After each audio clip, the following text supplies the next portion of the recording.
자, 안녕하십니까. 오늘은 예레미야서를 공부하겠습니다. 먼저 우리 와스나를 따르라 책에 좋은 말씀이 있어 한번 먼저 나누고 시작하겠습니다. 데이비드 A. 베드라 장로님 말씀이네요. 제가 주님의 음성을 들을 수 있는 방법 중 하나는 경전을 통해서입니다. 경전은 미리 녹음된 주님의 음성과도 같습니다. 어이구, 경전은 녹음된 주님의 음성과도 같답니다. 이왕이면 녹음해서 들려주시면 더 좋겠지만 주님의 음성이 녹음되어 있듯이 우리도 한번 경전의 말씀을 녹음해 보겠습니다. 자, 예레미야에 대해서 잠깐 소개할까요? 자, 우리 이사야는 기원전 700년경 사람이라고 설명했습니다. 남한국 유다가 이제 침공받고 있던 때였습니다. 아시리아라는 나라가 북왕국 이스라엘을 멸망시키고 그 사람들을 온 세상에 흩어버린 때였습니다. 이제 이사야서에 이어서 나오는 이 예레미야는 그로부터 100년 후 사람입니다. 여기 우리 경전에도 설명하고 있네요. 자, 1장 1절에 보겠습니다. 베냐민 왕 아나도스의 제사장들 중 힐기야의 아들 예레미야의 말이라. 아몬의 아들 유다 왕 요시야가 다스린 지 13년에 여호와의 말씀이 예레미야에게 임하였고. 배경 설명을 좀 보면은요. 자, 예레미야는 레위 지파 출신이네요. 그러니까 제사장 집안입니다. 제사장들의 마을인 아나도 출신이라고 되어 있네요. 아마 요 아나도시라는 그 마을에 레위 지파 사람들이 모여 살았던 것 같습니다. 우리 경전 기록에 따르면 최소한 4명의 왕을 모셨던 것 같아요. 요시야, 여호아하스, 여호야긴, 그리고 시드기야. 시드기야 어디 많이 귀에 있죠? 요시야 왕은 훌륭한 왕이었습니다. 아주 어릴 때 왕이 되었는데 성전에서 하나님의 율법이 기록된 책을 발견하고는 옷을 찢고 온 백성들에게 율법의 말씀을 가르치라라고 했던 그 왕입니다. 하지만 요시야 이후의 왕들은 훌륭하지 않았습니다. 그래서 이 유다국을 멸망으로 이끌게 됩니다. 마침내 시드기야 왕 때 이 유다라는 나라가 멸망을 하게 되죠. 이게 주전 627년 이사야로부터 100년 후죠. 100년 후 사람입니다. 이 예레미야와 동시대 선지자들이 누가 있느냐라고 하면은 하박국, 스바냐, 리하이도 예레미야와 동시대 사람입니다. 그리고 우리 몰몬경에 보면 재밌는 이야기인데요. 여기 니파이전서 좀 인용해 볼게요. 지금 우리 몰몬경의 이야기 시작이 이 시드기야 치세 첫해 초라고 되어 있어요. 시드기야라는 사람이 왕이 된 지 첫해. 아까 여기 시드기야 왕 이름이 나왔습니다.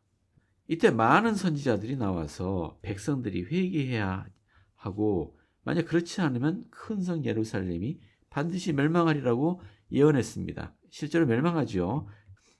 이 시드기야 첫 해초가 정확하게 언제인지는 뭐 학자들도 의견이 분분합니다만은 몰몬경에 따르면 최소한 몰몬경에 따르면 기원전 600년인 것 같아요. 자, 뭐 이런 이야기가 있고요. 니파이전서 5장으로 가보면은 요 1장과 5장 사이에 무슨 사건이 있었죠. 네, 노세판 가져오는 사건이 있었습니다. 노세판. 리하이의 집안에 대대로 물려오던 족보이기도 하고 아마 보물이었던 것 같아요. 중요한 기록들이 담겨있는 노세판이었는데 여기 부친 리하이가 노세판에 새겨져 있는 기록을 처음부터 살펴보셨느니라 뭐 이렇게 되어 있어요. 그 안에는 보니까 세상의 창조 기록, 그리고 아담과 이브에 관한 것, 모세의 5책, 모세 5경, 그리고 태초로부터 유대왕 시드기야 치세 초에 이르기까지 유대인의 기록이 담겨 있답니다. 이 이야기가 시드기야 치세 초에 시작하잖아요. 지금 이 노세판을 니파이가 라반을 죽이고 가지고 온 게 시드기야 치세 초예요. 근데 노세판에 그 해까지 유대인의 기록이 있다는 걸로 봐서 이건 이 가문에서 이 노세판을 열심히 사명감을 갖고 기록하고 있었던 것을 알 수 있습니다. 노세판은 금판과 달라서 단단하거든요. 이거 새기기 쉽지 않았을 텐데 상당한 공을 들여서 보존하고 있던 기록임을 알 수 있어요. 게다가 이 기록에 보면 거룩한 선지자들의 말씀도 들어있는데 예레미야의 말씀도 들어있었대요. 예레미야는 리하이와 동시대 선지자입니다. 어떻게 예레미야의 말씀이 여기 기록되어 있는지 모르겠습니다만 뭐 지금 같으면은 연차대의 말씀 곧바로 기록해서 우리 백성들에게 배포하죠. 뭐 그런 의미로 예레미야의 말씀을 기록하고 있었는지 모르겠습니다. 아무튼 예레미야의 말씀이 이 노새판에 실시간으로 기록되고 있었다. 놀라운 일이죠. 아무튼 예레미야가 중요하다는 얘기겠죠. 자, 예레미야에 대해서 설명하면서 우리 학생 교재에는 H.L. 월렛 박사라는 사람의 말을 인용하고 있습니다.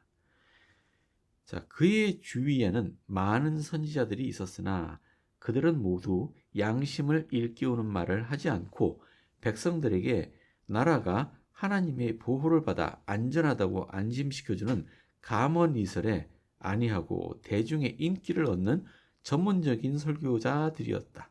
이사야 시대에는 그것이 사실이었다. 그러나 그 시대는 이미 먼 과거였고 이제 예루살렘은 포로가 될 운명이었다. 그리하여 예레미야는 사람들이 즐겨하지 않는 메시지를 전파하는 운명을 받았고 거짓 선지자들은 사람들에게 그가 비애국자이며 영감을 받지 않은 비관론자라고 설득시켰다.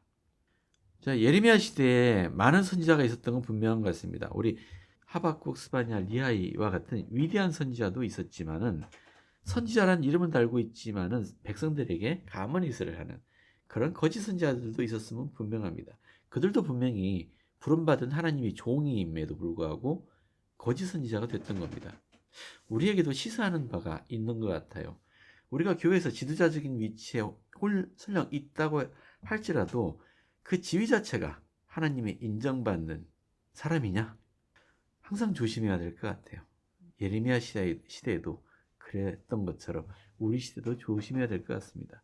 왜냐하면 예루살렘이 곧 멸망하게 되듯이 우리 시대도 이제 악인의 멸망이 가까워 왔기 때문입니다. 자, 본격적으로 이야기를 볼까요? 1장 3절입니다. 요시야의 아들 유다의 왕 여호야킴 시대부터 요시야의 아들 유다의 왕 시드기야의 11년 말까지 곧 5월에 예루살렘이 사로잡혀 가기까지 임하니라. 요게 조금 눈에 띄어요. 왜냐면은 우리 역사적으로 예루살렘이 멸망한 게 예루살렘이 사로잡힌 게 기원전 586년이라고 되어 있어요. 그리고 리하이의 기록에 따르면은 시드기야 왕의 첫 해가 기원전 600년이에요. 그러면 예루살렘에 사로잡혀 간 게 시드기야 왕의 15년이라 해야 돼요. 그죠? 기원전 600년부터 14년 후까지 15년 차이 되는데 여기 예레미야는 11년이라고 얘기하고 있어요. 어느 쪽 말이 맞을까 모르겠습니다. 이건 뭐 학자들도 정확한 해를 특정 짓기는 어려우니까 대략 이렇다. 그럼 586년이 좀 잘못된 것일 수도 있습니다. 뭐 참고해 주세요. 참고로. 근데 우리 교회에서 교재는 다 586년으로 기록하고는 있습니다. 이거는 그냥 학자들의 영역이니까 그런가 보다라고 이해하고 넘어가면 좋겠습니다. 오래된 2000년도 넘은 옛날 이야기니까 기록이 정확하지 않을 수 있어요. 자, 여호와의 말씀이 예레미야에게 임했다. 자, 4절부터 보겠습니다. 여호와의 말씀이 내게 임하니라 이르시되 내가 너를 모태에 짓기 전에 너를 알았고 네가 배에서 나오기 전에 너를 성별하였고 너를 여러 나라의 선지자로 세웠노라 하시기로. 이거 귀에 익죠? 귀에 익습니다. 이게 어디서 나왔나요? 예수님 사촌. 예수님 사촌. 아니 왜 누구 침례 요한이요? 네. 침례 요한도 이런 말이 있었나?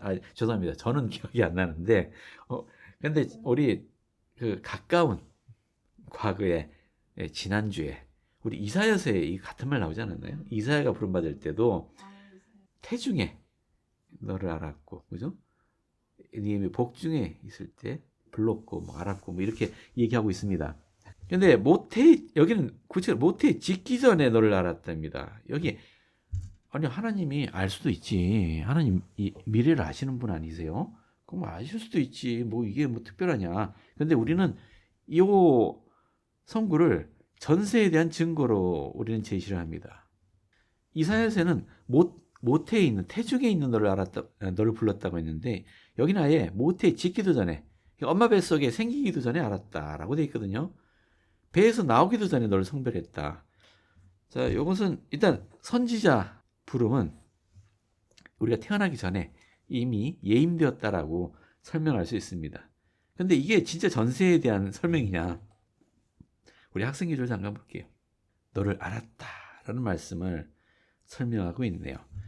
자, 예레미야서 1장 4절에서 5절에 보면은 개개인으로서 인간이 전세에 존재하였다는 강력한 증거가 된답니다. 요 선구가 주님께서는 예레미야에게 선지자로서의 사명이 그의 출생 이전에 미리 정해진 것이었음을 확실히 알려주었다. 너를 알았고라는 말, 아까 말씀드렸지만 아니 하나님이 알 수도 있죠. 미래를 알 수 있는 분 아닌가요? 알았다는 말이 뭐가 이상한가요? 라고 생각되지만은 이 너를 알았고라는 말은 우연히 알게 된 것 이상의 것을 의미한다라고 하네요. 알았고라는 이렇게 번역된 히브리어 원어는 야다라는 말이랍니다. 히브리어도 한번 보죠. 야다는 매우 사적이고 절친한 관계의 의미를 함축합니다.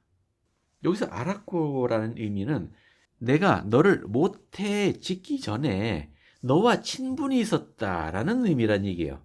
이 알았고라는 말은. 그렇다면은 의미가 확실하게 달라지죠. 그냥 단순히 너가 태어날지 알았다라는 의미가 아니고 네가 태어나기도 전에 너와 나는 관계를 맺고 있었다라는 얘기잖아요. 이것은 우리 영이 세상에 태어나기 이전에 존재하지 않는다면 불가능한 얘기죠. 그래서 전세에 대한 증거로서 내세울 수 있는 선구가 되는 겁니다. 물론 다른 교회 사람들한테 이 얘기하면은 비약 아니냐 뭐 이렇게 말할지도 몰라요. 자, 그러나 몰몬경과 현대 계시가 있는 우리 후기 성도들에게 이 너를 알았고는 분명히 전세에 무슨 일이 있었는지를 보여주는 선구로 명확하게 비칩니다. 러셀 M. 넬슨 회장님 말씀 잠깐 볼까요? 넬슨 회장님은 이렇게 가르치셨습니다. 우리의 영은 영원한 존재입니다. 주님께서 선지자 아브라함에게 말씀하셨습니다. 너는 내가 태어나기 전에 택함을 받았느니라. 주님은 예레미야와 다른 많은 사람에게도 비슷한 말씀을 하셨고 여러분에 대해서도 그렇게 말씀하셨습니다. 하나님 아버지는 아주 오랫동안 여러분을 아셨습니다. 그분의 아들, 딸인 우리가 바로 이 시기에 지상으로 와서 그분의 위대한 사업을 이끌 지도자가 되도록 택하신 분은 그분이십니다. 여러분이 선택된 것은 신체적 특성 때문이 아니라 대담함과 용기, 마음의 고결성, 진리와 지혜에 대한 간증, 타인에게 봉사하고자 하는 소망과 같은 영적인 특성 때문이었습니다. 여러분은 전세에서 이런 특성을 발전시켰습니다. 여러분은 이곳 지상에서도 꾸준히 노력하면 발전시킬 수 있는 것들이 많이 있습니다. 자, 그래서 후기 성도 여러분, 우리는 전세에서부터 하나님께서 특별히 준비해 놓으신 그 영들입니다. 이사야가 표현했었죠. 잘 갈고 닦은 화살을 전통에 감추시고, 그 화살이 누구라고요? 후기성. 네, 우리도 그 화살입니다. 하나님께서 특별한 경우에 아주 잘 날아가고 잘 맞출 수 있는 특별한 화살들을 따로 보존해 주신 그 화살들입니다. 몇 살에 이렇게 부름받았는지 모르겠습니다만은 예레미야가 이 말을 듣고 이렇게 얘기합니다. 6절입니다. 내가 이르되 슬프도소이다. 주 여호와여 보소서 나는 아이라 말할 줄 알지 못하나이다. 우리 에녹도 그랬고 모세도 그랬고 이 말주변 없다는 것은 참 굉장히 괴로운 일인 것 같아요. 근데 예레미야는 나는 아직 어리다. 실제로 예레미야는 비교적 어린 나이에 부름받은 것 같습니다. 아마 10대였겠죠. 내 말을 누가 듣겠습니까? 나 같은 아이의 말을. 나는 부적당합니다. 난 자격이 없습니다. 라고 말하는 예레미야의 말에 우리 주님께서 예레미야에게 확신을 주기 위해서 뭐라고 하셨는지 한번 볼까요? 7절부터 10절까지 한번 보겠습니다. 보면서 혹시나 아직도 부름을 받기에 합당치 않다. 나는 부족하다. 라고 생각하시는 분이 계시다면 주님이 나에게도 이와 같은 말을 하시지 않는가 생각하면서 한번 같이 읽어보면 좋겠습니다. 여호와께서 내게 이르시되 너는 아이라 말하지 말고 내가 너를 누구에게 보내든지 너는 가며 내가 네게 무엇을 명령하든지 너는 말할지니라. 너는 그들 때문에 두려워하지 말라. 내가 너와 함께하여 너를 구원하리라. 나 여호와의 말이니라 하시고 여호와께서 그의 손을 내밀어 내 입에 대시며 여호와께서 내게 이르시되 보라 내가 내 말을 네 입에 두었노라. 보라 내가 오늘 너를 여러 나라와 여러 왕국 위에 세워 네가 그것들을 뽑고 파괴하며 파멸하고 넘어뜨리며 건설하고 심게 하였느니라 하시니라. 자, 좀 찾아보셨나요? 자, 예레미야에게 확신을 주기 위해 그를 위로하고 확신을 주기 위해 주님께서 하신 말씀의 핵심들을 한번 몇 개 찾아보세요. 뭐가 있을까요? 내가 너와 함께한다. 내가 너와 함께한다. 그죠? 내가 너와 함께한다. 이게 어떤 말로 들리세요? 내가 너를 돕겠다. 그죠? 나를 돕겠다. 너 혼자 일하는 게 아니다. 내가 일 맡겨놓고 일 맡겨놓고 난 딴 데 가는 게 아니고 너와 같이 있을 거다. 또 뭘 찾을 수 있나요? 손을 내밀어 내 입에 대시며. 뭐라고요? 내가 내 말을 내 입에 두었노라. 이게 무슨 말이죠? 너의 말이 아니고 음, 나의 말이다. 그렇죠. 예레미야가 자신이 적당하지 않다라고 생각한 게 뭐 때문이죠? 나는 말을 할 줄 모릅니다. 근데 주님께서 하신 말씀은 예레미야, 너의 말을 할 게 아니고 내 말을 하는 거다. 내가 무슨 말을 할지 네 입에 전해주겠다. 그런 말씀이죠. 그런 약속이죠. 자, 이것은 선지자의 사명이라고. 이것이 선지자의 사명이래요. 다시 선지자의 사명이 뭡니까? 정리하자면은 그렇죠. 선지자의 사명은 자신의 말을 전하는 게 아니고 하나님의 말씀을 전하는 겁니다. 자, 또 찾을 수 있나요? 오늘 너를 세웠다. 그렇죠. 너를 여러 나라와 여러 왕국에 세웠다. 누가 세우신 거라고요? 내가 너를 세웠다. 감히 여호와 하나님이 세운 자를 누가 감히 얕보겠느냐? 내가 너를 세웠으니 그 누구도 너의 권위를 넘어서지 못할 거라는 말씀 아닌가요? 내가 그것들을 뽑고 파괴하고 파멸하고 넘어뜨리고 건설하고 심게 하였느니라. 하나님이 세우신다면 이런 것도 할 수 있는 거죠.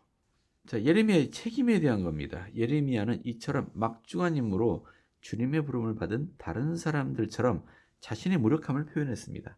예레미야의 느낌은 에녹, 모세, 기드온의 느낌과 비슷합니다. 그죠? 예레미야서 1장 9절에는 선지자의 역할이 면밀하게 기술되어 있습니다. 선지자는 그가 말하고자 하는 말을 반드시 말해야 할 필요는 없습니다. 왜냐하면 주님께서 그의 말씀을 선지자의 입에 붙이시기 때문입니다. 자신의 말을 할 필요가 없습니다. 그렇기 때문에 주님이 직접 하신 말씀이거나 그 종을 통하여 하신 말씀이거나 문제가 되지 않으며 그것은 서로 같습니다. 우리가 왜 주님의 종이 하시는 말씀을 주님의 말씀인 것처럼 받아들여야 되죠? 왜냐하면 그 입에 주님께서 말씀을 주시기 때문이에요. 그러니까 주님이 직접 하시는 말씀과 같다는 겁니다. 그래서 우리 연차대에서 우리 넬슨 회장님께서 하시는 말씀을 우리 선지자께서 우리는 몰몬경을 열심히 읽어야 됩니다. 라고 말씀 중간에 말씀하셨더라도 우리는 그것을 진중하게 받아들여야 됩니다. 주님께서 하신 말씀으로. 좋습니다. 자, 이제 용기를 얻은 예레미야가 가서 봉사하겠다라고 마음을 굳히고 있는 장면이죠. 자, 근데 주님께서 예레미야에게 어떤 환상이라고 되어 있는데요. 이거 비전입니다. 즉 시연을 보여주셨어요. 시연. 우리 11절부터 15절까지 한번 읽어봐 주실래요? 여호와의 말씀이 또 내게 임하니라.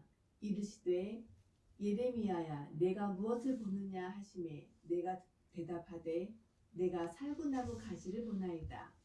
여호와께서 내게 이르시되 내가 잘 보았도다. 이는 내가 내 말을 지켜 그대로 이루려 함이라 하시니라. 여호와의 말씀이 다시 내게 임하니라. 이르시되 네가 무엇을 보느냐?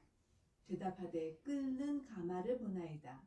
그 윗면이 북에서부터 기울어져 있나이다 하니 여호와께서 내게 이르시되 재앙이 북방에서 일어나 이 땅의 모든 주민에게 부어지리라.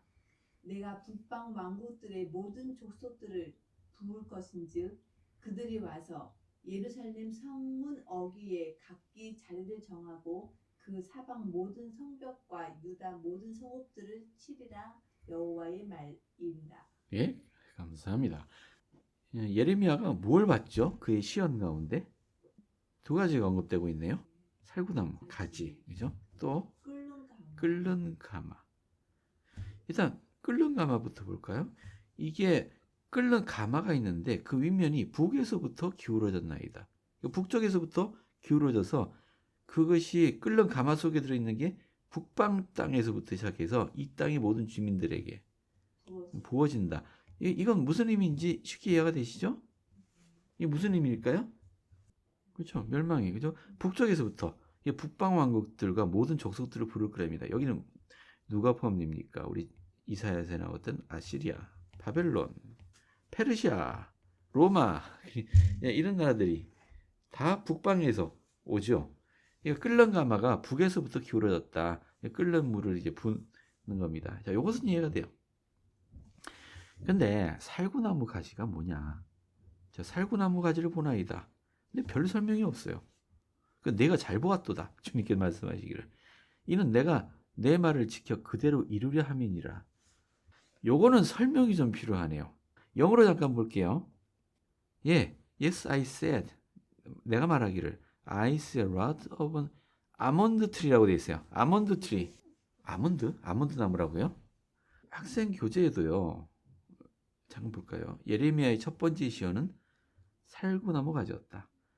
우리 유명한 거는 아론이 지팡이를 땅에 꽂아놨더니 그게 싹이 났다잖아요. 그리고 이 살구 열매를 맺었답니다. 자, 근데 우리 살구나무 가지는 봄에 가장 먼저 싹을 내는 나무랍니다. 특별히 선택된 나무. 임에 틀림없답니다. 이 살구나무가 우리나라에서는 가장 먼저 싹을 틔우는 나무가 뭐죠? 매화인가요? 정확히 모르겠습니다. 예, 뭐 봄에 싹 틔우는 나무들이 몇 가지 생각나는데요. 어쨌든 이게 그쪽 지방에 중동 지방에서는 이 살구나무가 서둘러 꽃을 피우는 나무라고 생각하고 그렇게 사람들이 말하는 것 같아요. 서둘러서 꽃을 피운다. 그러니까 이 살구나무 가지는 설명이 없어도 예레미야 입장에서 무슨 의미인지 그냥 이해가 되는 것 같아요. 그러니까 하나님의 말씀이 서둘러서 성취된다. 뭐 그런 의미로 이해하는 것 같습니다. 자, 이 살구나무에 대해서 좀 더 찾아봤습니다. 아론의 쌍난 지팡이가 살구나무라고 우리 성경에 되어 있는데 이게 영어로는 아몬드 나무였잖아요. 좀 찾아봤어요. 아몬드. 이게 히브리어로 세케드라고 되어 있답니다. 아몬드 모양의 열매를 맺는 나무랍니다. 정확히 아몬드 나무인지는 모르겠습니다.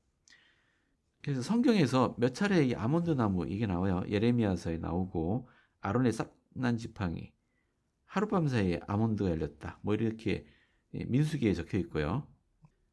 요 나무래요. 언뜻 보기는 벚꽃 비슷해 보이기도 하고 뭐 매화 같이 보이기도 하고 그러네요. 근데 꽃이 이렇게 생겼고, 근데 여기 열매래요. 열매.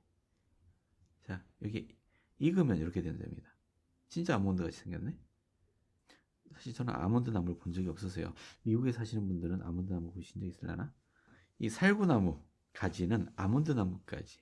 그리고 이 아몬드 나무 가지를 언급한 이유는 봄에 가장 서둘러서 싹을 틔우는 나무이기 때문이다 라는 얘기예요. 그래서 이 살구나무 가지, 아몬드 나무 가지를 보이신 것은 하나님의 말씀이 속히 이루어질 것이다. 그러니까 내 말을 지켜 그대로 이루려 함이니라. 어떻게 해요? 속히.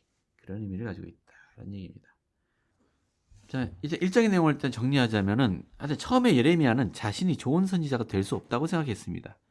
맨 처음 주님께서 그를 부르셨을 때 예레미야는 말할 줄을 알지 못하나이다 라고 말씀했고, 주님께서는 그를 안심시키는 말씀하셨어요. 내가 내 말을 내 입에 두어놓으라. 예레미야는 자신을 미숙한 아이로 여겼지만 그죠? 주님께서는 예레미야가 스스로 자신이 생각하는 것보다 더 잘 준비되어 있다는 걸 알고 계셨습니다. 그래서 태어나기도 전에 성임하셨고요. 자, 이 예레미야에게 하신 말씀을 우리에게도 한번 적용할 수 있을 것 같아요. 혹시 정말 주님께서 나를 준비시켰구나. 나는 모르고 있었는데 나를 합당히 여기셔서 나를 준비시켰구나 라고 느낀 적이 있으신가요? 제가 초등에서 오랫동안 부름을 받고 있었는데 그것이 지금 현재 직장으로 연결됐거든요.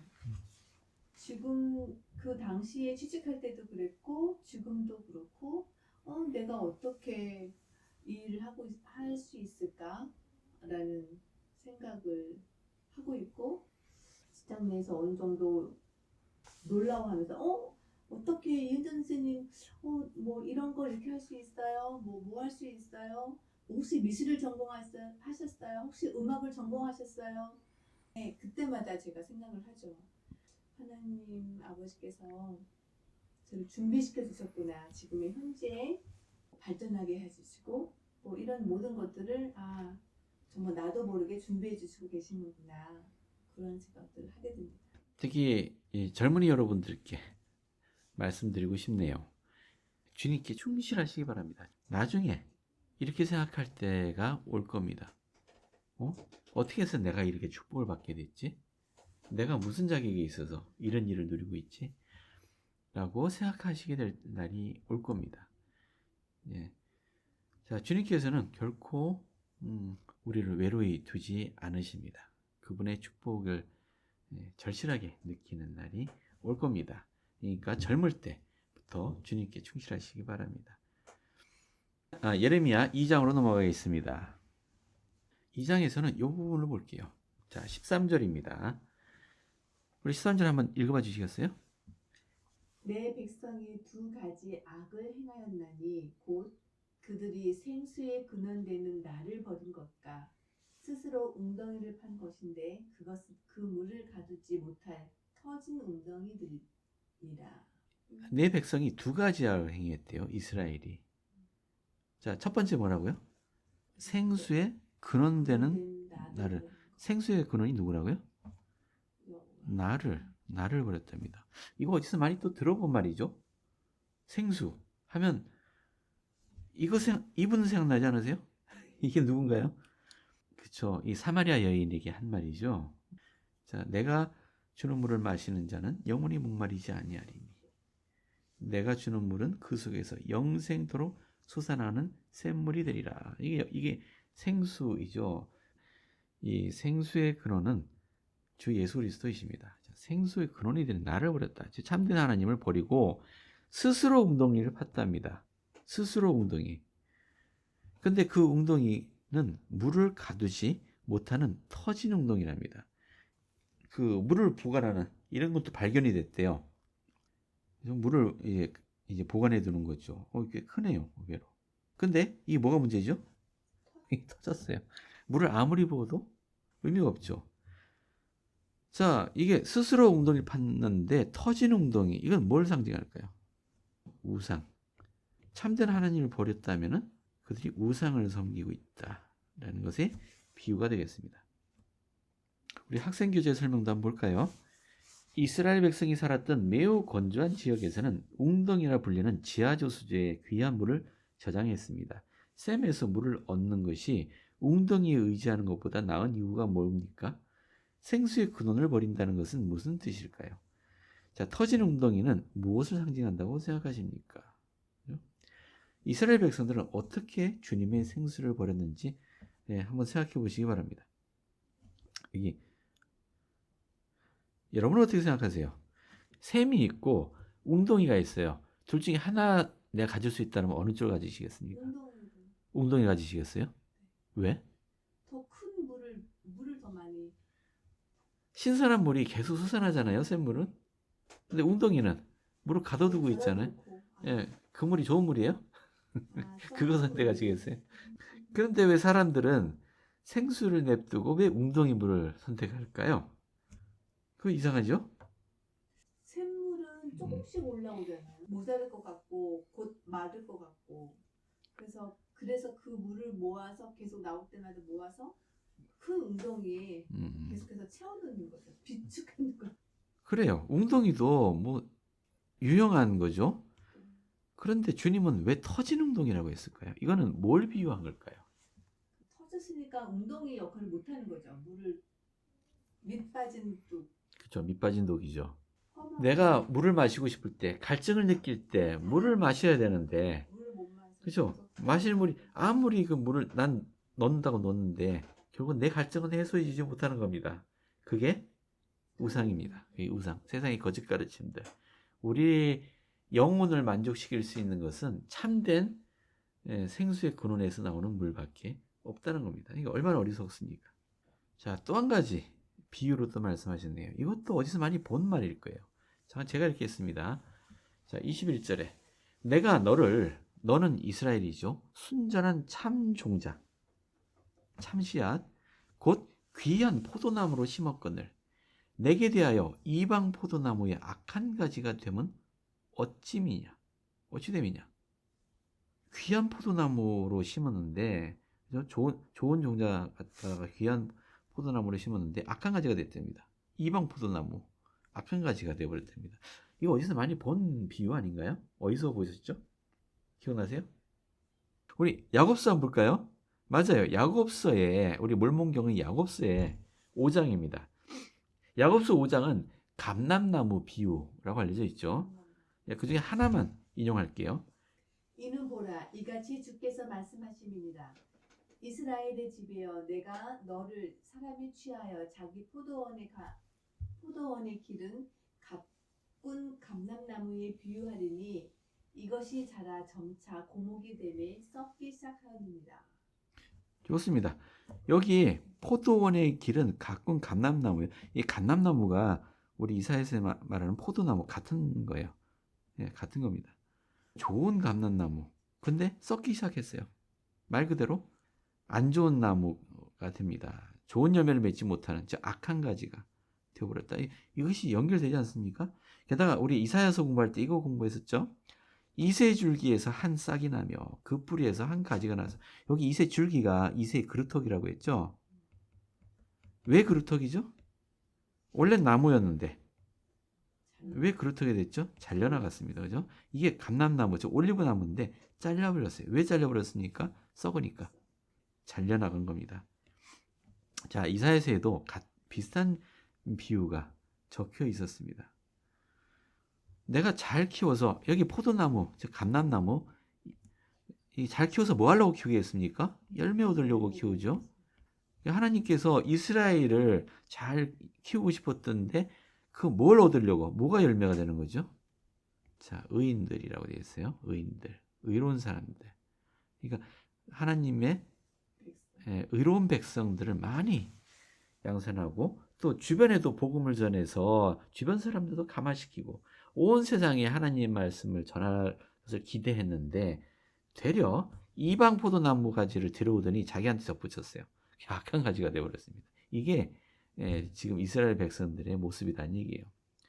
자, 말 그대로 내가 잿물은 아시죠? 그 양잿물 세제로 쓰죠. 잿물로 씻고 내가 많은 비누를 쓸지라도 내 죄악이 내 앞에 그대로 있으리니, 그렇죠? 네가 아무리 노력해도 죄가 없어지지 않는다. 왜냐하면 이방신들을 사랑하였기 때문에, 이방신들을 사랑하였은적이라고 표현하고 계십니다.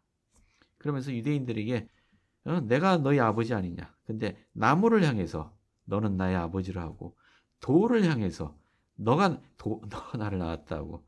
그죠? 나무로 만든 우상, 돌로 만든 우상을 얘기하는 거죠.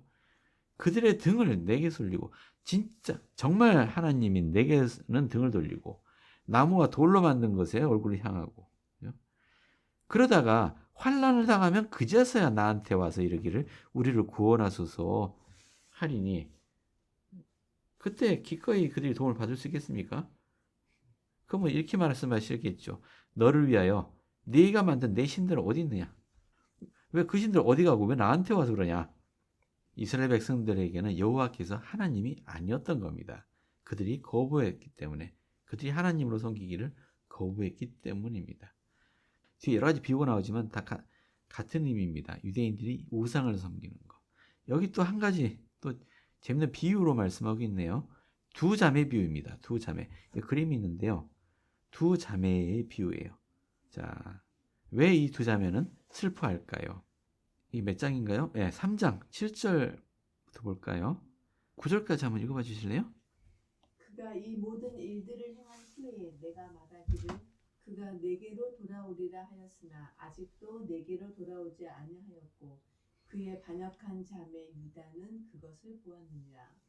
내게 배역한 이스라엘이 간음을 행하였으므로 내가 그를 내쫓았고 그에게 이혼서까지 주었을 때 그의 반역한 자매 유다가 두려워하지 아니하고 자기도 가서 행음함을 내가 보았노라. 그가 돌과 나무와 더불어 행음함을 가볍게 여기고 행음하여 이 땅을 더럽혔거늘. 예. 여기 보면 자매 유다라고 했잖아요. 자매 유다. 근데 이게 두 자매였으니까 그러면 나머지 반대쪽 자매는 누구죠? 유다가 한쪽 자매예요. 그럼 나머지 자매는? 예, 그렇죠. 이스라엘이죠. 이게 무슨 말인가요? 우리 이사야서 공부할 때 공부했는데 원래 그 이스라엘은 한 나라였죠. 근데 솔로몬 왕이 죽고 나서 무슨 일이 생겼다고요? 나라가 둘로 쪼개졌습니다. 그래서 북왕국을 이스라엘, 자 남왕국을 유다. 북왕국 이스라엘과 남왕국 유다는 남이 아니잖아요. 그죠? 그러니까 이 둘을 자매라고 표현한 겁니다. 자매. 자, 먼저 누가 먼저 이혼당했죠? 이스라엘이 먼저 이혼당했죠. 왜 이혼당했나요? 간음을 행했습니다. 여기서 결혼의 관계로 많이 비유가 됩니다. 그죠? 그러면 이 자매 이스라엘의 남편은 누군가요? 예수 그리스도시죠.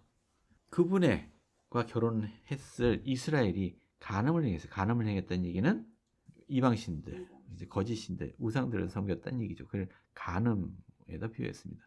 그래서 쫓겨났습니다. 그리고 이혼서까지 줬어요.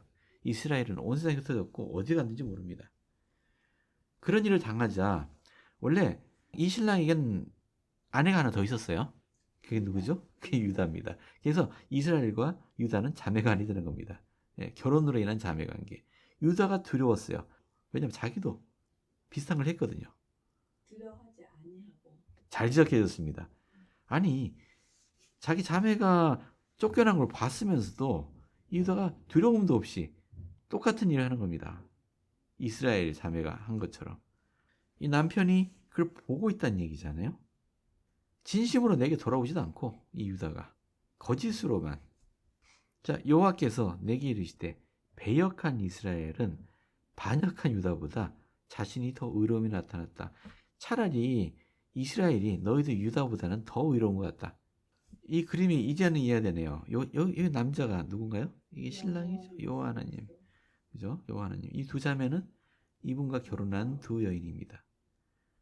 하지만 여호와께서는 쫓아냈음에도 불구하고 이런 약속을 주십니다. 자, 14절부터 18절까지인데, 자, 여호와 하나님께서 주시는 약속을 5가지 찾아보세요. 자, 여긴 제가 읽겠습니다. 여호와의 말씀이니라. 배역한 자식들아 돌아오라. 나는 너희 남편임이라.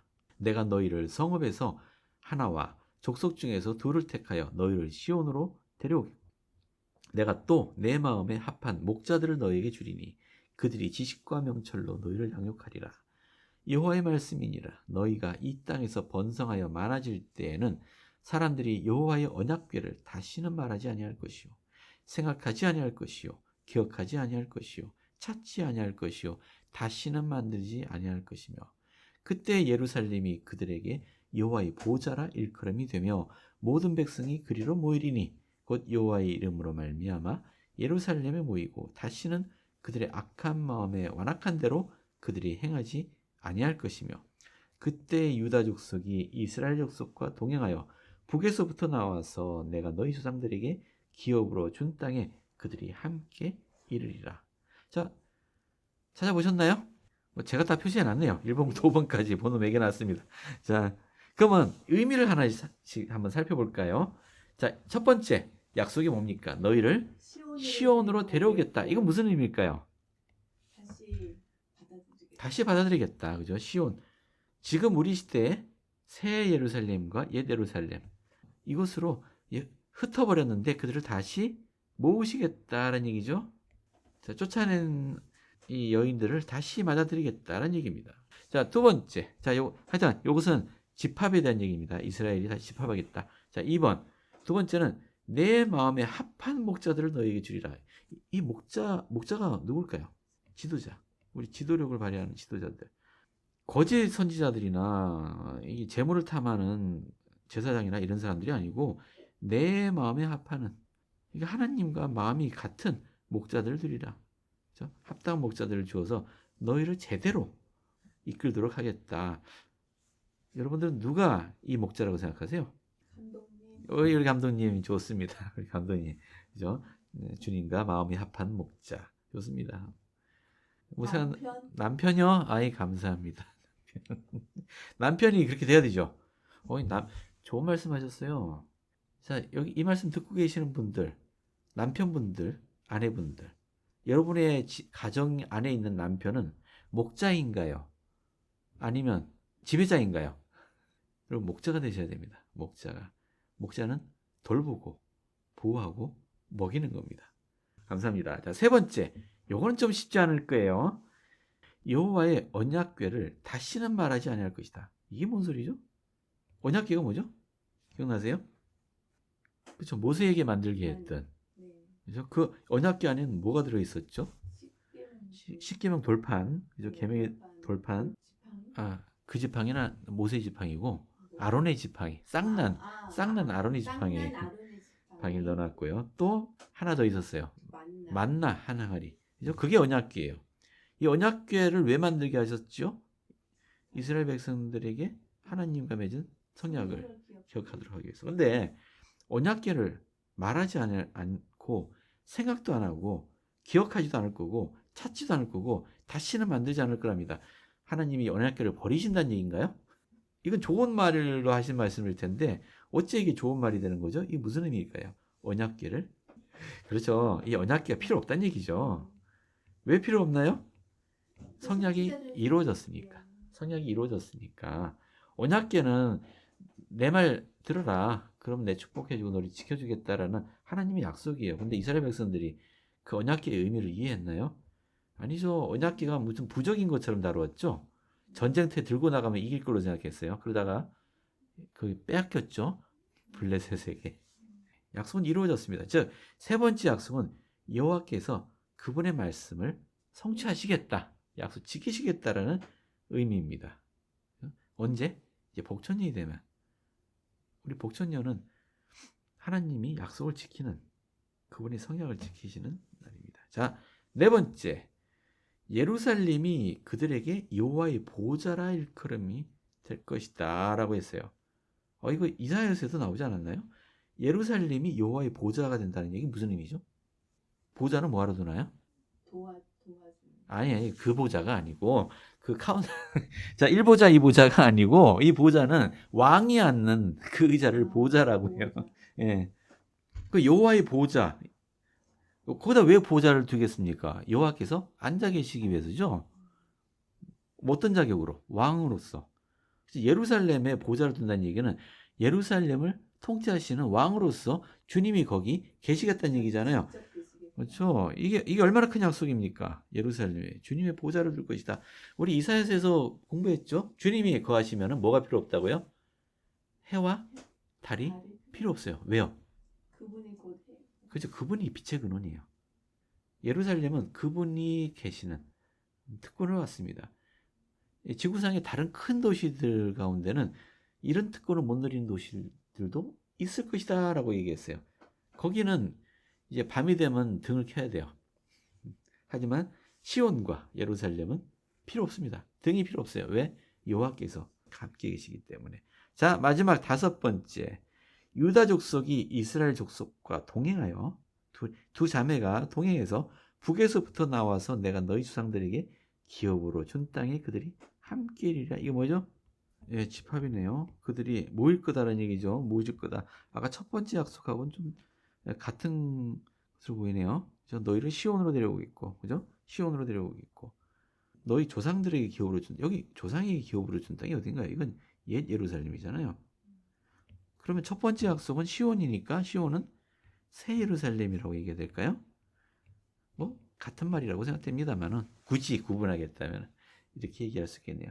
자, 다시요. 자, 이 3장의 내용은 자, 배덕한 두 자매, 이스라엘과 유다라고 하는 두 자매가 자기들의 공통 남편을 냅두고 간음을 행해서 쫓겨났다. 그죠? 이스라엘이 온 세상에 흩어져 버린, 쫓겨났음에도 불구하고 때가 되면 돌아오리라라고 내가 다시 너를 부르겠다 하면서 약속을 주신 것으로 이해가 됩니다.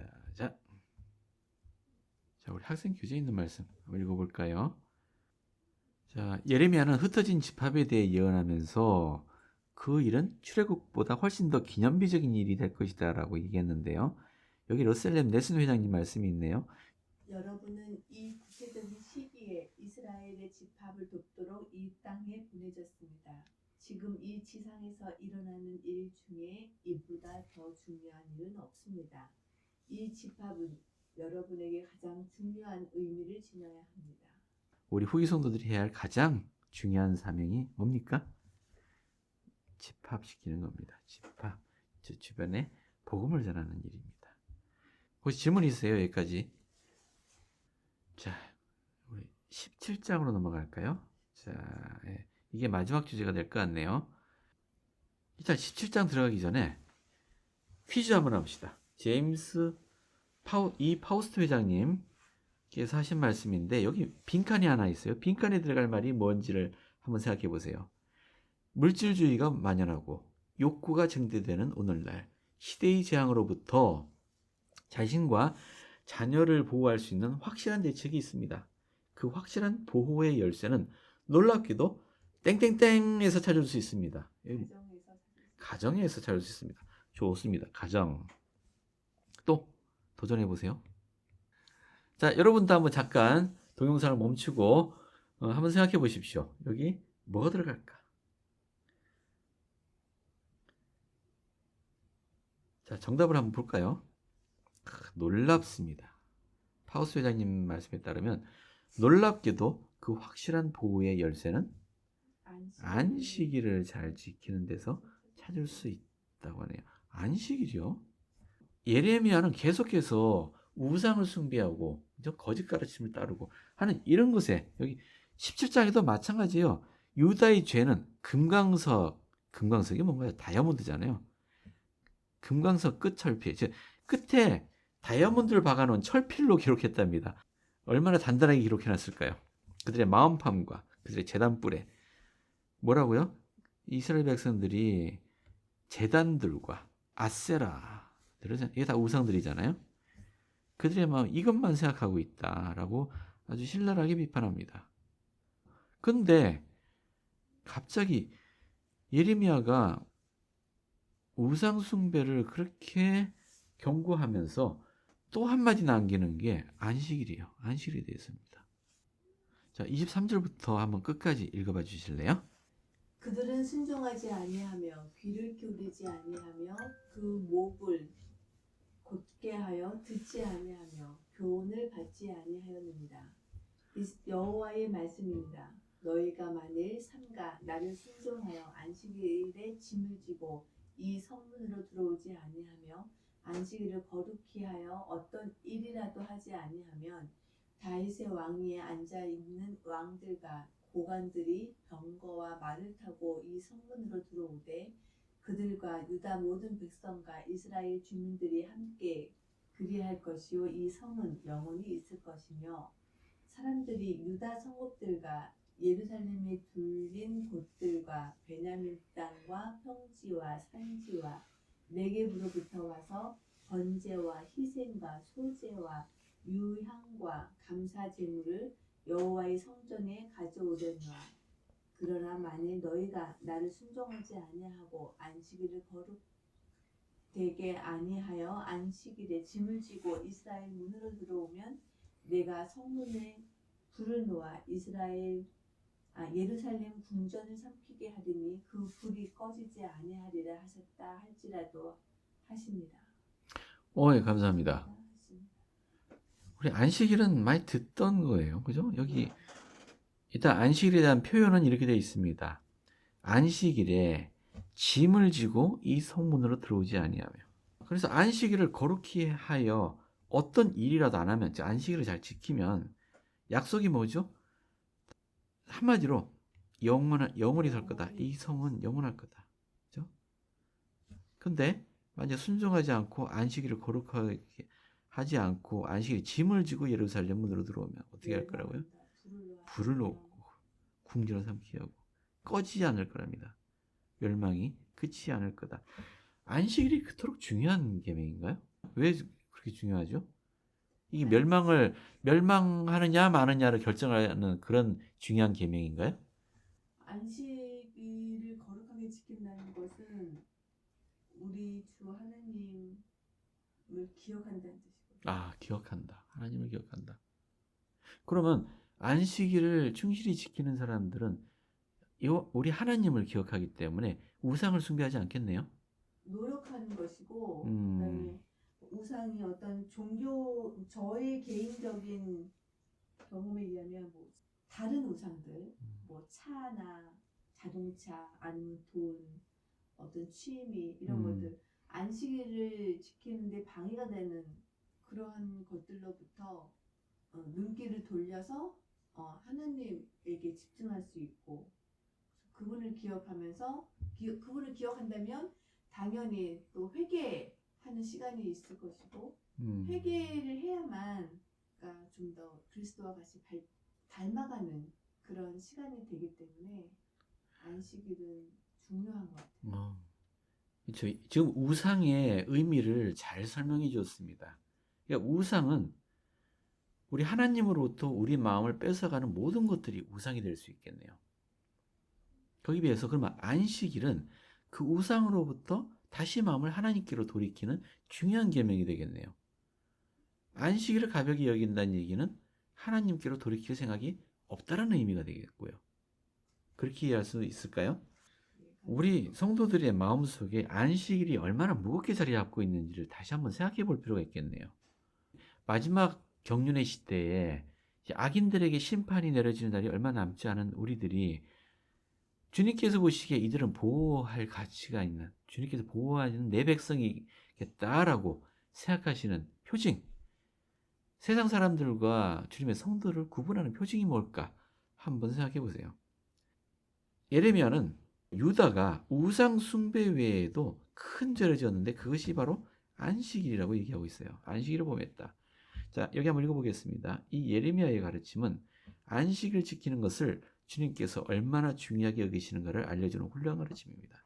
안식일은 하나님과 그의 선하심에 대하여 깊이 생각할 좋은 기회일 뿐 아니라 하나님을 경외하고 정신적으로 육체적으로 안식하는 기회를 제공합니다. 더구나 안식일은 가족 간의 사랑을 키우고 이웃 간의 친선을 도모하는 기회가 됩니다. 아마도 예레미야는 그의 백성이 안식일의 정신을 지키면 그들이 결국은 악의 길에서 되돌이키고 주님께서 맺으신 약속을 얻기에 합당하게 되리라고 생각하였던 것 같습니다.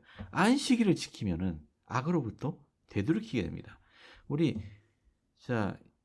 현대 최근에 교회 선지자의 말씀을 찾아봤습니다. 안식일에 대해서. 2015년 4월 연차대회에서 러셀 M. 넬슨 회장님께서 안식일은 즐거운 날이다라는 제목으로 하신 말씀이세요. 자, 이 본론만 읽겠습니다. 여기를 한번 읽어봐 주실래요? 우리는 어떻게 안식일을 거룩하게 합니까? 어릴 때 저는 안식일에 해야 할 일과 하지 말아야 할 일에 대해 사람들이 만들어 놓은 목록을 공부했습니다. 나중에야 비로소 안식일에 보이는 나의 행동과 태도는 나와 하나님 아버지 사이의 표징이라는 것을 경전에서 배웠습니다. 그 이해를 바탕으로 해야 할 일과 하지 말아야 할 일에 대한 목록은 필요 없어졌습니다. 어떤 활동이 안식일에 합당한지 여부를 결정해야 할 때 단순히 저는 이렇게 자문했습니다. 나는 하나님께 어떤 표징을 드리고 싶은가? 이 질문은 안식일과 관련한 저의 선택들을 매우 분명하게 해주었습니다. 정말 잘 정리해 주셨네요. 안식일은 나와 하나님 사이의 표징입니다. 사인, 표징입니다. 나와 하나님의 관계 어떤 관계인지를 보여주는 표징이에요. 우리는 지금 어떤 하나님과 우리 사이에 어떤 표징을 세우고 있나요? 진정 내가 하나님의 소유라는 것을 증명하기 위해서는 안식일이라는 표징을 세워야 한다라고 말씀하십니다. 이 표징하니까 하나 또 생각나는 게 있네요. 요한계시록 7장이에요. 이것도 역시 마지막 경륜의 시대에 대한 얘기예요. 눈에 익을 겁니다. 보세요. 요한계시록 7장에 네 천사가 땅 네 모퉁이에 선 것을 보니 땅의 사방에 바람을 붙잡아 바람으로 하여금 땅에나 바다에나 각종 나무에 불지 못하게 하더라. 또 보면 다른 천사가 살아계신 하나님의 인을 가지고 해돋는 데로부터 올라와서 땅과 바다를 해롭게 할 권세를 받은 네 천사를 향하여 큰 소리로 외쳐 이르되, 윌포드 우드로 회장님께서는 이 네 천사가 이미 놓여놨다라고 선언하신 적이 있습니다. 그게 1893년이에요. 근데 이 하나님의 인을 가진 천사가 이르되 우리가 우리 하나님의 종들의 이마에 인치기까지 땅이나 바다나 나무들을 해하지 말라 하더라. 내가 인침을 받은 자들의 수를 들으니 이스라엘 자손의 각 지파 중에서 인침을 받은 자들이 14만 4천이니, 여기 인친다는 표현이 있잖아요. 넬슨 회장이 뭐라고 하셨나요? 나와 하나님 사이에 표징을 세운다. 왠지 유사하게 들리지 않으세요? 물론 이 14만 4천 명은 교회 대제사들을 의미합니다. 하지만 같은 의미로 보이네요. 자, 나와 하나님 사이의 표징. 무엇으로? 우리가 안식일을 지키지 않으면 나와 하나님 사이에 올바른 표징을 세울 수 없다. 안식일을 지킬 때 우리는 악으로부터 돌아설 수 있다. 반면에 안식일을 가볍게 여길 때 우리 마음은 세상의 것으로 흘러가게 되고, 즉 우상을 숭배하기 시작한다. 우리는 자신도 모르게 악의 길로 이끌려갈 수 있습니다. 따라서 안식일은 그런 의미에서 즐거운 날이네요. 우리 하나님과 나 사이에 올바른 관계를 맺는, 약속을 맺는 날이 되겠습니다. 혹시 또 질문 있으신가요? 안식일이 왜 중요한지 혹시 경험 나눌 게 있으신가요? 안식일이 자녀 키우는 부모 입장에서는 네, 더욱더 중요한 것 같아요.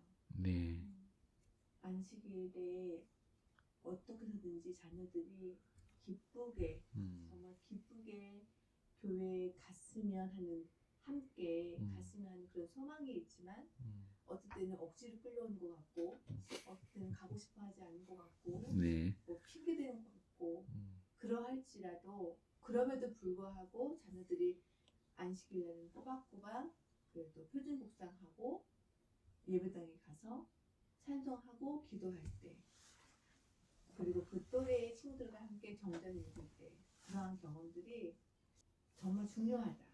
하나님을 그래도 잊지 않는 고맙습니다. 경험들이 그렇죠. 좋은 것 같습니다. 자녀 교육이 쉽지 않습니다. 네. 그렇죠? 물을 부어도 줄줄 새는 것 같고 의미 없는 것 같아 보입니다. 하지만 그래도 콩나물은 자란다 하고 비유를 하지요. 서두를 필요는 없겠습니다. 근데 안식일을 즐거운 날이라고 넬슨 회장님이 말씀하셨고, 만약에 우리 자녀들도 안식일을 즐거운 날이라고 느낄 수 있으려면 부모가 어떤 모범을 보여야 될까요? 안식일은 정말 즐거운 날이다. 그렇죠. 스스로 안식일이 즐거운 날이라고 느끼셔야 되겠죠. 예. 정말로 안식일을 즐거운 날로 느끼고 있는지 스스로 한번 평가해 보시기 바랍니다. 그 억지로 체면 때문에 일요일이니까 무거운 몸을 이끌고 가는 그런 부모를 보고 자란 자녀들이 안식일은 즐거운 날이라고 생각할 수는 없을 것 같네요. 우리 예레미야는 우상을 섬기는 것 다음으로 심각한 범법으로서 안식일을 지키지 않고 있다라는 걸 들었습니다. 자, 이건 우리에게도 적용되는 말이었습니다. 자, 이제 빨리 정리하고 넘어가겠습니다. 18장입니다. 토기장이의 비유. 이것도 유명하니까 잠깐 보고 넘어가겠습니다. 자, 여호와께서 예레미야에게 말씀하시되 너는 일어나 토기장의 집으로 내려가라. 내가 거기에서 내 말을 네게 들려주리라 하시기로, 내가 토기장의 집으로 내려가서 본즉 그가 농로로 일을 하는데 진흙으로 만든 그릇이 토기장의 손에서 터지매 그가 그것으로 자기 의견에 좋을 대로 다른 그릇을 만들더라. 진흙이 말을 합니다. 저는 예쁜 도자기 그릇으로 만들어 주세요.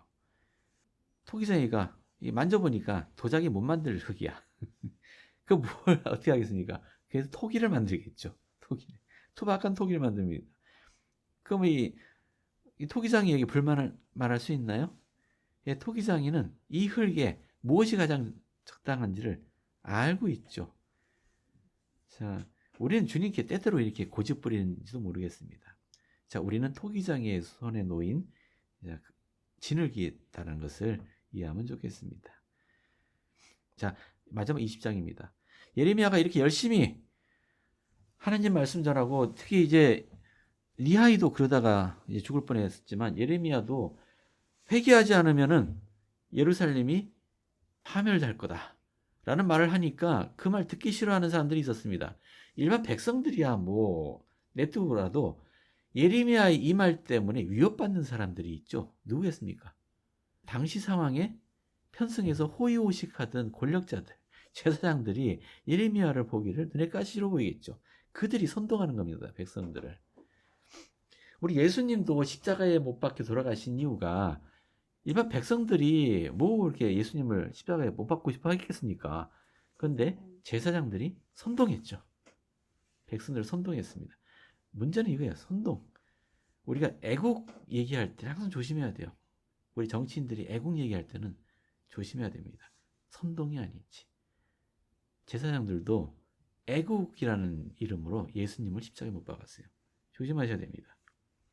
애국심이 나쁘다는 게 아닙니다. 그걸 이용하는 사람도 있다는 얘기죠. 자, 여기 한 사람 등장하네요. 바스훌이라는 사람. 영어로 보니까 파슈라고 돼 있어요. 이 사람은 성전 총감독이랍니다. 성전 회장님이시네요. 성전. 근데 예레미야가 이런 예언하는 걸 듣고는 잡아다가 예레미야를 때리고 여호와의 성전에 있는 베냐민 문 위층에 목에 씌우는 나무고랑으로 채워뒀더래. 나무고랑이 뭐냐면 요겁니다. 이 많이 보셨죠? 영화 같은 데서. 이제 이렇게 불편한 자세로 고정시켜 놓아서 괴롭히는 게 이게 나무고랑이에요. 그죠? 또 지나가는 사람들 다 보죠. 수치심도 느끼고. 육신과 영혼을 다 괴롭히는 고문 방법입니다. 아니, 예레미야가 뭐 잘못했다고 이런 벌을 받아야 되죠? 다음 날 바스울이 예레미야의 목에 씌우는 나무고랑을 풀어주매 예레미야가 그에게 이르되 여호와께서 내 이름을 바스울이라 하지 아니하시고 마골미사빕이라 하시느니라. 이게 뭔 소리냐? 학생교재 설명이 있네요. 이 바스불이라는 이름은 히브리어로 자유롭다는 뜻이랍니다. 근데 예레미야는 풀려나자마자 바스울에게 주님께서 그에게 다른 이름을 주셨다고 말했는데 예레미야는 하나님께서 그를 바스훌 또는 자유로운 사람으로 부르지 않고 마골미사입 즉 사방으로 두려움이라는 뜻의 이름으로 부르셨다고 말했답니다. 이 사방으로 두려움 이래요. 이 무슨 말이냐면은 너와 내 모든 친구에게 두려움이 되게 하리라. 자, 그들이 원수들의 칼에 엎드러질 것이요 내 눈이 그것을 보고 네 친구들이 다 원수들의 칼에 여기서 원수는 이제 바벨론이겠죠. 그걸 내 눈으로 볼 거다. 너는 죽지 않고 바벨론 왕의 손에 넘기리니 온 유다를 넘길 때 그가 그들을 사로잡아서 바벨론으로 옮겨 칼로 죽이리라. 자, 이런 일을 내가 다 목격하게 될 거다 라고 이제 경고합니다. 그래도 예레미야가 쉽지 않았을 거예요. 이런 방해하는 사람들, 적대 세력들이 특히 권력을 가진 자들이 예레미야의 적이 되잖아요. 근데 예레미야가 하나님의 선지자가 그 정도는 뭐 감수해야지 라고 싶지만 예레미야의 괴로움이 너무 컸던 것 같아요. 너무 컸던 것 같습니다. 여기 보시면 7절부터는 여호와 하나님께 불평, 원망? 호소하는 장면입니다. 사람들이 저렇게 나를 조롱거리가 되게 하고, 그죠? 나를 종일토록 나를 조롱하는데, 내가 날마다 외치면서 파멸과 멸망을 얘기하니까 그들이 나를 치욕과 모욕거리가 되게 만듭니다. 그래서 9절이에요. 내가 다시는 여호와를 선포하지 아니하며 그의 이름으로 말하지 아니하리라 하면 이제 두 번 다시 이 말을 안 하겠다고 결심하면 그때부터 마음이 불붙는 것 같아서 왜 마음이 불붙죠? 왜 골수에 사무치느니 답답해서 견딜 수 없나이다. 왜 이렇게 되는 걸까요? 아무 말도 안 하고 조용히 있고 싶어도 왜 못하는 겁니까? 마음이 불붙는 것 같아서요. 왜요? 이게 성신이 하시는 일이잖아요. 성신이. 우리 정신과 마음에 말하잖아요. 네가 왜 가만히 있냐. 그게 골수에 사무치고 답답해 견딜 수 없다. 하나님이 영이 자꾸 호소하는 겁니다. 그러니 예, 예레미야가 가만히 있을 수 없는 겁니다. 그러니 영이 시키는 대로 하면은 옆에 사람들 다 떠나고 비방하고 막 때리기도 하고 돌도 던지기도 하고. 예레미야의 말이에요. 내 생일이 저주받았다면, 나의 어머니가 나를 낳았던 날이 복이 없었다면, 이런 우리나라에서 이런 얘기했다가는 한데 무슨 얘기, 내가 세상에 안 태어났다면 좋겠다. 그럼 내가 이 괴로운 일도 안 당할 텐데. 그런 얘기 아닌가요? 나의 아버지에게 소식을 전하여 이르기를, 당신이 등남하였다 하며 아버지께 즐겁게 하던 자가 저주받았으면 좋겠다. 얼마나 괴로웠으면 이런 말을 할까요? 마지막 절입니다. 어찌하여 내가 태에서 나와서, 차라리 사산이었으면 좋았을 텐데, 태에서 나와서 고생과 슬픔을 보며 나의 나를 부끄러움으로 보내는고 하니라. 자, 우리 지난 시간에 이야기 나눴었죠. 우리가 슬픔과 고통을 겪는 이유는 더 큰 기쁨을 느끼기 위해서입니다. 슬픔을 모르면 기쁨도 알 수 없죠. 예레미야가 이렇게 고생과 슬픔, 고난이 컸던 만큼 그가 받을 기쁨은 그만큼 커질 것입니다. 아직 예레미야에겐 보이지 않겠죠. 그것이 보이지 않겠습니다. 힘들 때는. 하지만 지나고 나서 나중에 보상을 받을 것입니다. 자, 오늘 여기까지 하겠습니다.